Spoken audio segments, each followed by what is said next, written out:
El COVID-19 ha puesto a prueba todos los sistemas de salud del mundo. Es por esto que en todos los países se han decretado aislamientos obligatorios, porque de esta manera se evita que aumenten día a día el número de contagiados y no colapsen los hospitales de estos países.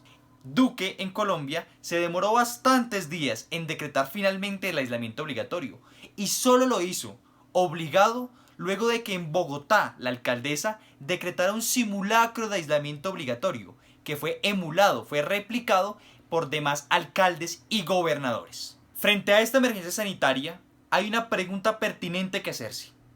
¿Está preparado el sistema de salud colombiano para atender esta emergencia? Pues no.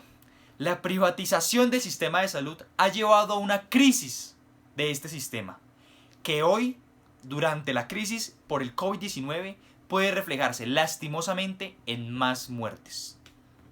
Pero bueno, ¿a qué nos referimos con la privatización del sistema de salud? Desde los 90, por la Ley 100, el modelo de salud fue entregado a la intermediación financiera de las EPS, las entidades promotoras de salud. ¿Esto qué significa? Que todos los recursos del sistema de salud, sean del régimen contributivo, sean del régimen subsidiado, tienen que pasar necesariamente por las manos de las EPS. Estas luego pagan a los hospitales y clínicas, las que conocemos como las IPS. Por supuesto, lo hace luego de haber sacado una comisión para estas. Es decir, las EPS cobran una comisión por administrar e intermediar el sistema de salud. Este modelo de intermediación financiera de las EPS ha llevado a una crisis del sistema y de la red hospitalaria en Colombia. Las EPS, para querer sacar una tajada mayor de esa intermediación financiera, dejan de pagarle lo que deben a las IPS, a los hospitales y clínicas.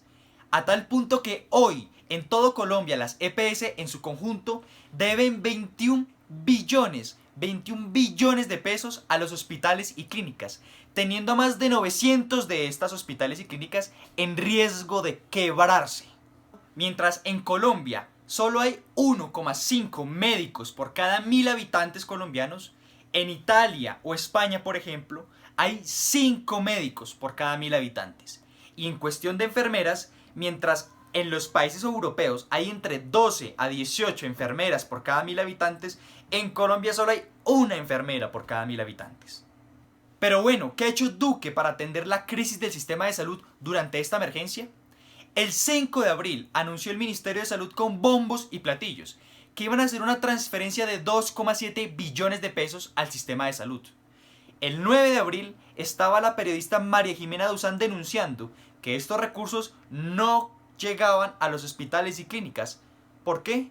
Porque claro, se habían quedado en las manos de las EPS, que son las que intermedian financieramente el sistema, es decir, las mismas que tienen en crisis al sistema de salud.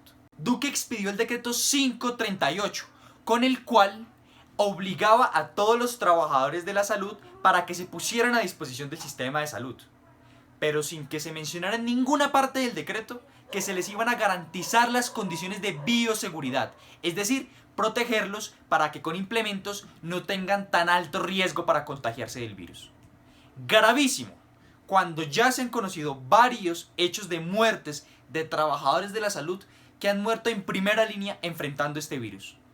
Hay que hacer un llamado al gobierno nacional para que garantice las condiciones de bioseguridad de todo el personal de salud, para que así podamos cuidar a quienes nos cuidan. También hay que hacer un llamado para que todas las condiciones laborales de los trabajadores de la salud sean dignas, porque ese mismo sistema de intermediación financiera de las EPS ha llevado a precarizar las condiciones laborales en el sector de la salud. Hoy la regla en Colombia es médicos y enfermeras que tienen que obligarse a trabajar a extenuantes jornadas de trabajo, en las que los salarios no corresponden a lo que se invirtieron en los estudios y donde no existe estabilidad laboral, porque la regla son los contratos a prestación de servicios. Bueno, ¿qué se ha hecho en Bogotá? Aquí se ha adecuado Corferias con unas 500 camas para poder atender a personas que no estén contagiadas con el virus allí y así poder liberar en otros lugares, otros centros hospitalarios, camas de unidades de cuidados intensivos, para de esta forma poder pasar en Bogotá de tener 300 camas UCI a 2000 camas UCI y poder así atender a las personas que estén en situación crítica o severa por el COVID-19. La discusión sobre la crisis del sistema de salud es muy importante en la localidad de Suba, porque esta localidad tiene mucho riesgo de contagio, ya que es muy densamente poblada. Es decir, hay muchos habitantes en muy poco espacio. Bogotá es la novena ciudad más densa del mundo, con 134 habitantes por hectárea.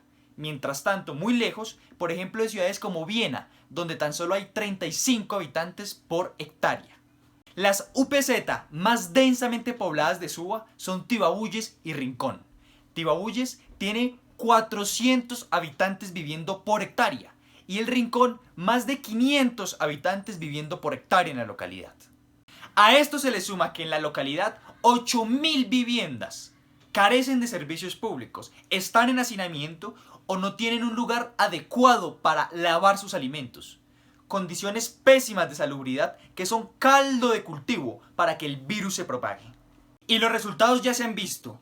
Para el 1 de mayo, en la localidad de Suba había 430 contagiados, siendo la segunda localidad con más contagios, con un 10% de la totalidad de todos los de Bogotá. De estos, 16 han fallecido.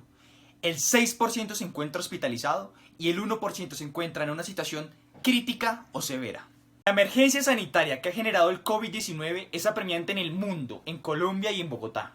Y la capacidad de nuestro sistema de salud en una grave crisis por la intermediación financiera de las EPS está en tela de juicio gracias a la crisis que hoy está viviendo. El gobierno de Duque, que debería inyectar recursos públicos al sistema de salud para garantizar enfrentar el virus y las condiciones de bioseguridad de nuestros trabajadores de la salud, ha hecho caso omiso. Ha preferido inyectarle recursos al capital financiero y hacerle favores con sus decretos al capital extranjero.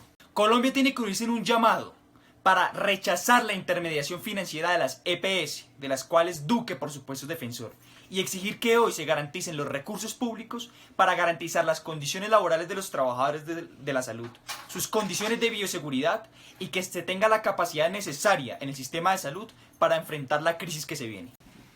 Bueno, ¿y qué opinas tú sobre la emergencia sanitaria que hoy vive en Colombia? ¿Crees que el sistema de salud está preparado? Envíanos tus opiniones a nuestras redes sociales de Facebook, Twitter o Instagram, donde nos puedes encontrar como Suba Somos Todos. Y también síguenos en estas y suscríbete a nuestro canal en YouTube.